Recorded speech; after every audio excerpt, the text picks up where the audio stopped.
So this is where we begin, on Baptist Hill. This is where the earliest Baptists of Wilmington met for worship, in this house at 305 South Front Street. They met here each week for worship, and from this place they gathered to worship God, and from this front porch they went out to the world. Our earliest records of First Baptist indicate that in October of 1808, a couple of representatives from the Baptist Church of Wilmington went and met at the Livingston community with the first meeting of the Cape Fear Baptist Association. These representatives brought with them 10 English shillings to give toward mission causes. And from that day forward, First Baptist Church has been about giving of themselves, giving of their monies, and giving of their time and talent to serve the world in mission causes. In 1856, First Baptist Church had gotten to a point to where they'd outgrown the old Baptist meeting house, and they knew they needed to do something new and exciting, and they were going to do something big.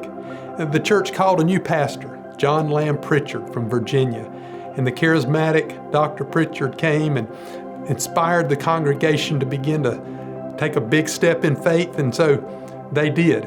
They purchased a lot at the corner of 5th and Market Street, just out of town, and they began to move these boulders, ballast rocks.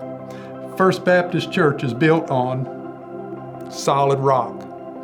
The members of the congregation would gather in the evenings down by the riverfront, 5 blocks from here, would roll the large ballast rocks up the hill and begin to form a solid foundation for what would be a beautiful sanctuary.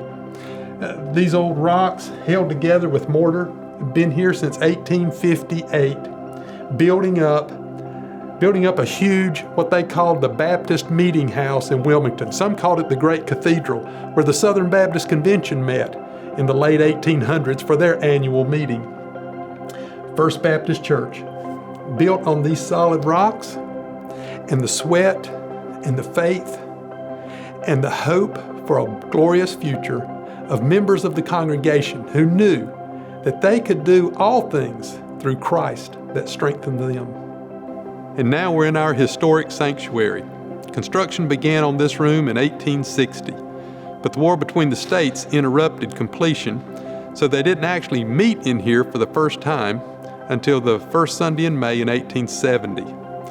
The room today holds about 700 people, but our records say that when they had the dedication of the room, there were 1,000 people present. Upstairs in the balcony, or what they called the gallery back then, and then downstairs here on the main floor, the pews are all hand-carved from heart pine wood. They're numbered, and there are dividers in the pews because by the time they completed the room, it cost 4 times the amount they projected it to cost. And so the membership decided to number the pews and to rent sections of the pew in order to pay off the debt. One of the first things you see when you come in here are the pipes that go to the organ, more than 3,000 of those pipes. And you look around and you see the pinnacle of the arch-shaped ceiling here, 50 feet high. Actually, it dwarfs in comparison to the spire out front that reaches to 197 feet, the highest point of Wilmington. When they first met in here, the downstairs room here is where the worshipers sat. Upstairs was used for Sunday school.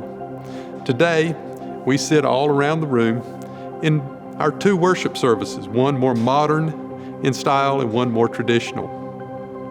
This is a wonderful room to worship in, a place where we can feel close to one another as worshipers and where the proclaimer feels very close to those that are in the room as well. First Baptist Church. We have a wonderful history, an exciting present, and we anticipate a beautiful and wonderful future to come.